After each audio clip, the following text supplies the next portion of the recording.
13th. Let's not waste any more time. Let's bring out our guest of the hour. First up, give a huge Texas Frightmare weekend welcome to Sean Cunningham.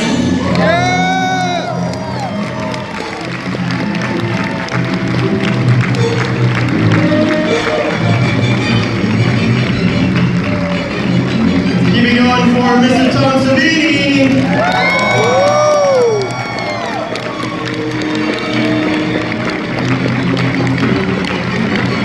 Last but not least, our final girls of all final girls, Adrienne King.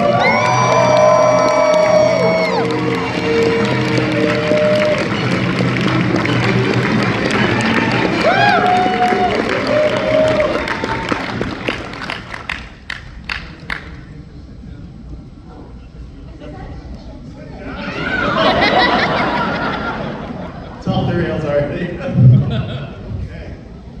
We don't want to know. So I got a couple of questions to kick us off here, but we will get to audience questions. We'll get the mic in place here, but once it's in place, you'll just line up behind the microphone right there. Sean, I'd love to take us all the way back for starting out. You know, the genius of what you did with Friday the 13th is you did what Halloween did for Halloween, but you did it for a holiday that had no other traditions. So the tradition now on Friday the 13th is the movie. My understanding is that it was really the title and the holiday, so to speak, that kicked it all off. Kind of take us back. What was it about Friday the 13th as a day that stood out to you as a concept?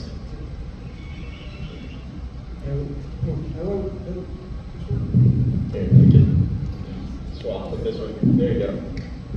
Well, we can. Yeah, I had made a soccer movie with kids, and we had finished it, and there was some interest from distributors, and they were thinking about maybe we were going to turn this into a TV series. I said, great, but that was an option. It just lasted about a year. And the question is, what are we going to do now?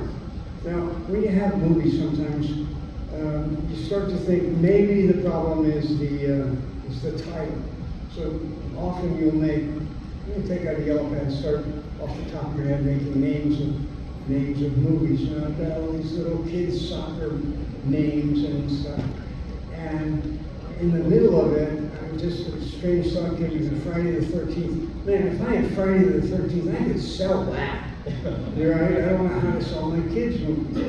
But so when we were through with the soccer movie, they just rolled around and I said, well, let's see if we can get the title, Friday the 13th.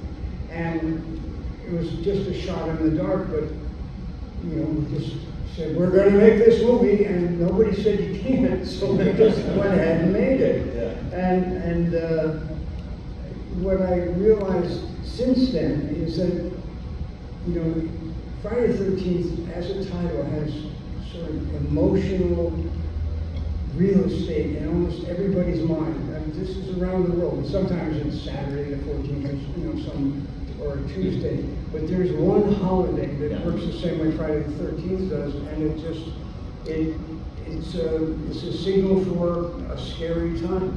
Yeah. Can I just say now, it delights me to look out, and I keep seeing yet another Jason mask. Just sitting there politely listening. I like all the twists on Jason, like this guy right here, just like very nice, slick back hair, like kind of like a punk rocker Jason. I like it. Tom? Didn't Friday the 13th have something to do with the Knights Templar and the executions that were? I don't know. Just say yes. Yes. That was what brought me to it. Yeah. Tom, at this point in your career, you know, it was still pretty early in your kind of special effects and makeup career. You've done, of course, Don and George and Knight and Martin, but how did this was kind of your first slasher, if I'm not mistaken. I think Don was the first. Yeah. And I think Sean had seen that. He said, we gotta get this guy. Yeah. By the way, that's 100% true. We're in Connecticut, and who do we know that does special effects? Nobody.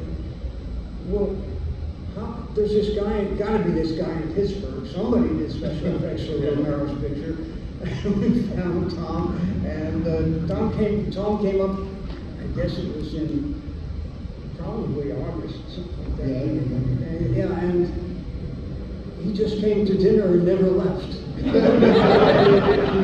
That's true, and then Sean and I sat around and discussed all the effects, and just put it together, effects-wise, But we spent most of our time playing volleyball. Well, you have to tell him what you told me, and that was Dick Smith, right? Yeah. Dick Smith was Tom's mentor, and the two of them had been talking a long time about a special effect they wanted to do, which is kind of like a magic trick, of cutting somebody's head off on screen, which hadn't been done before. And Tom was obsessed with, there's got to be a way to do this well. Well, you know what? If you've seen Dawn of the Dead, the blood in Dawn of the Dead is horrible.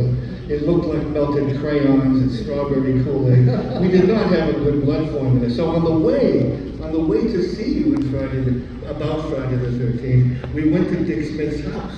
And Dick Smith gave us his blood formula.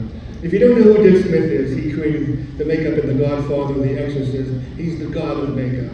Everything special makeup effects-wise, he invented. He was the scientist behind it all. So we got his blood formula, and the first time we used it was on Robbie Morgan's throat. When we cut her throat, So that changed everything for us, as far as realistic effects. But we stopped at his house, and he just gave us secrets. That's the problem growing up and trying to learn this, is nobody shared their secrets except Dick Smith. Yeah. I mean, you yourself had to open a school. You shared your secrets. Now we teach his blood formula. Yeah. At my school. Yeah. Well, I was gonna ask.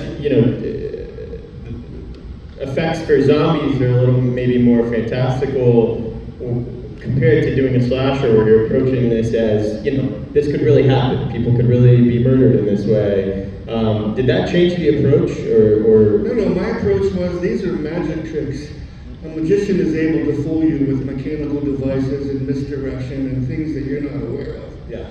And so in fact, my book about special makeup effects is called Grand Illusions. I think of them as illusions, as magic tricks. Yeah.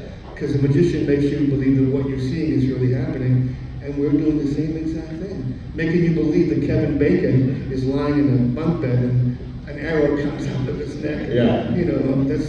That's a magic trick. Yeah, which I don't know if you saw, but Kevin, is very active on TikTok, and he just posted a really funny TikTok where his kids came in with an arrow, and he woke up and ran out of the room. It was really funny. Yeah, Kevin did. Yeah, it was really great. We did a commercial where he had the arrow sticking in his throat, and he did other movies he's been in. He did a parody of them. Yeah.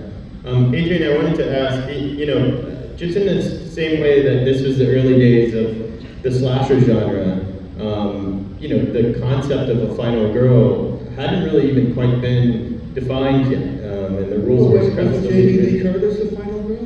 Right, I think, but people hadn't quite written the rules or defined it yet, and so being that this is one of your, earliest acting roles, and you're kind of thrown into the woods, and you're running from literally. I can't imagine what that was kind of like as a young actress. What was that experience like? It's fabulous. It really was. It was so exciting to be around so many people who were passionate about getting this film done. And I just felt so lucky to have been chosen, because there were a lot of people that auditioned. Most of them were. As I recall, there were just so many people at the audition. And I just enjoyed it. It was my first time actually being in the woods country, like I was a city girl. So I discovered the nature, so to speak, on this film. So I enjoyed it thoroughly. Sean, what made you pick her out of all the people that she just said were auditioning? I never touched her, I swear to God.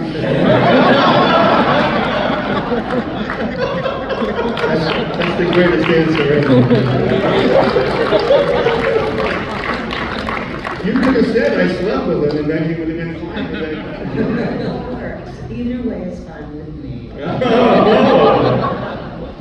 You know, as I noted early days of slasher, but the idea of a sequel or a franchise really wasn't even a concept in the way that we know it to be in horror, especially the slasher sequel. But to have that ending, which is still to this day, when you watch this movie with an audience, it's still so shocking and Which ending are surprising. you talking about? The ending to Friday the 13th. When Jason comes out? Yes, yeah.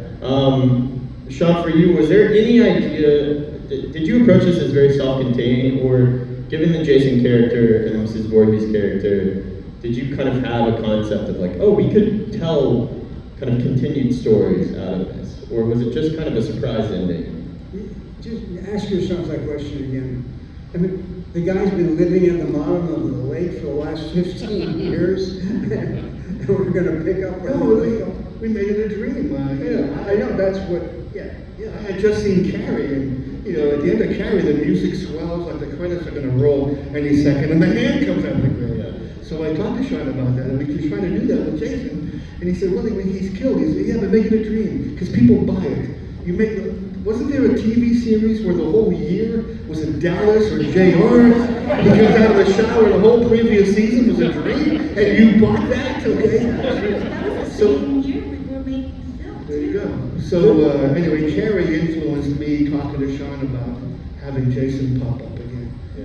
there were two problems with the ending. First of all, sure, it would be great to have a hand come out of the grave, or a creature come out of the lake, or any number of different things, but how in the world can you fold that back into the story? Because we just, I didn't want to shoot Jason unless I had the scene that follows it. Most people think that the movie ends with him coming out of the lake. In fact, there's a little scene that goes on afterwards which sort of positions it all as a possible, event. The other thing was, well, is it going to work? And Tom had gone to just endless experiments trying to find makeup that looked weird and strange and that could work. And we weren't set up to do this kind of special effects. I mean, we had a 13-year-old kid holding his breath at the bottom of the lake, waiting for some kind of cue to come out. And indeed the first time that he did it, it came out. We said, it didn't work the way we wanted to. There isn't a take two. A take two means that you've got doubles in all your clothes, so you can get the makeup and everything all back together again. But you wanted him more messed up. He came out of the lake the first time clean as a whistle, and you said he's got to have stuff on him. He's got to have mud and leaves and stuff. And that's why we did it, because you wanted him to look messed up, more messed up. Jason had hair at one point. He didn't look scary with hair, so I gave him that pinhead thing. Yeah. As Betsy would say, my son is a mongoloid. Well, I'm glad you brought that up, because what's incredible, the way that this franchise went everywhere, from hell to space to New York City, in between. Outer space. Yeah.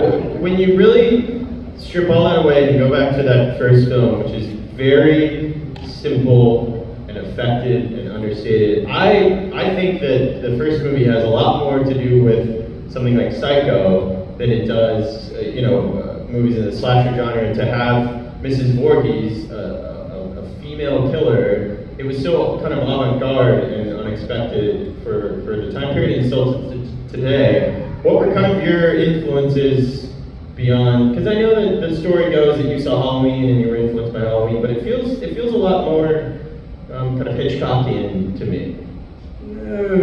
Well, first of all, I saw Halloween, and I thought John Carpenter did a terrific job. And this is before we had national releases of movies.